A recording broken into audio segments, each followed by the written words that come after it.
You're not gonna believe what just happened. I literally like finished my team email to send off to you, and then the system decided to update and it deleted the entire email. It's okay. I'm just gonna share it with you right here.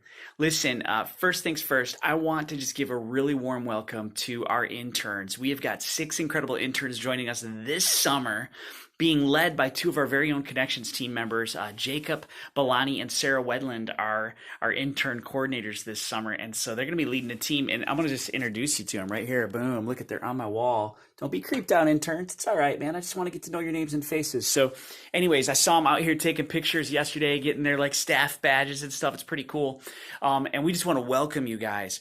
Hey, I want to give you your very first maybe bit of leadership advice, interns, and this is actually for our whole team. And so catch this, guys. This is the lesson that I want you to catch this week, and it has a little bit to do with what we talked about in Huddle last week. Here it is. You can't not lead. You can't not lead. Now, that's kind of a crazy thing to say, and maybe to kind of wrap your head around it, but the premise is this, that every single one of us is a leader, whether we like it or not. The first time I heard this, I was sitting kind of crisscross in front of a ninth degree black belt who was my grandmaster teaching us Taekwondo, Keith Hafner. And he looked at us and said, hey guys, you need to understand that you can't not lead, that every single one of you has somebody whose eyes are on you. They're following you. They're kind of watching you. They're looking at the things you say, the things you do, what you watch, kind of where you go, the places you are. And they're making decisions for their own life based on how they see you walking things out. And you may not even know it, but it's true. Now, let's be honest. Sometimes people are watching us and they're thinking, if Jeremy does this, that's something I'm never going to do. So like whatever he does, ixnay on the Jeremy J, right? Like don't do that. And that might be the case too. I hope not, but it could be the case too for you sometimes. But more times than not, somebody is watching kind of how we handle a circumstance, how we handle a life situation, or how we handle an environment, a space.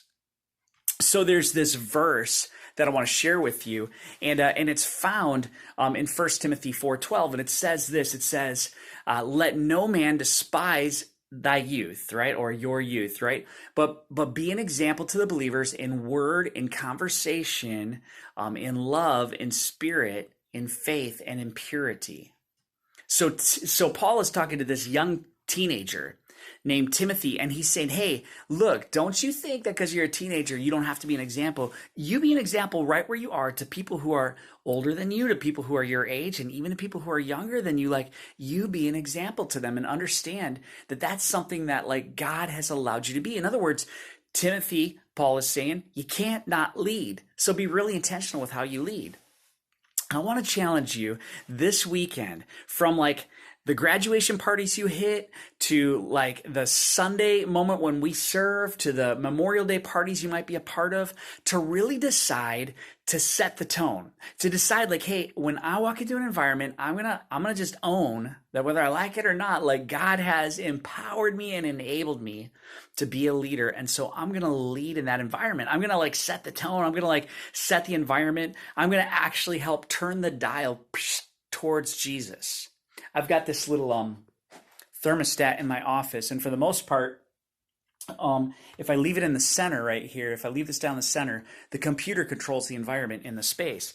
But if I want to like just kind of take control of things, boom, I can bump it this way, and all of a sudden, or the other way, I can bump it off center, and I can help actually set the environment, whether people like it or not, in this space. And to be honest with you, I do sometimes. Sometimes we run on autopilot, and we just kind of say, oh, I'm just going to kind of respond to what's around me. I'm just going to kind of deal with whatever's going on. I kind of act like however anybody acts, when they walk in, somebody walks in the door and they're not smiling at me, I kind of smile at them. Somebody walks into my space and they're grumpy, I'm going to be grumpy back. But we're called to be different as believers in Christ and as leaders. We're called to actually push the dial towards Jesus. Galatians 5:22 20 through 23 says it like this. The fruit of the Spirit produces this kind of fruit in our lives: love, joy, peace, patience, kindness, goodness, faithfulness, gentleness, and self-control. Love, joy, peace, patience, kindness, goodness, faithfulness, gentleness, and self-control. Set the dial towards Jesus. Push the environment that way. Be a thermostat, not a thermometer. Be one who doesn't just reflect what's around a thermometer, but actually be a thermostat. And when you do, what will happen is that others will follow your lead too. And let's be honest, you can't not lead. And so I just want to challenge you as we head into this Sunday, and as we head not even just into the Sunday, but into our work environments, our family environments, maybe as celebratory environments, whatever those may be, to decide like, hey, I'm going to just own that. And on Sunday, what you'll see is that you'll see God will really use you in a huge way. He'll use you to help really help those who are close to Jesus and those who are far from him find and follow him as they come in through the door, some of them kicking the tires of faith for the first time. Remember, Connections Ministry creates a first time and beyond experience that helps every individual engage with Jesus and life with his family. That's what we do. And so when we decide, hey, we're going to be thermostats, not thermometers, we're going to embrace the fact that we're leading, others are following, God does something really cool in that. And he does something really cool in you and through you. All right, my friend, thanks for watching this. Thanks for cutting me grace.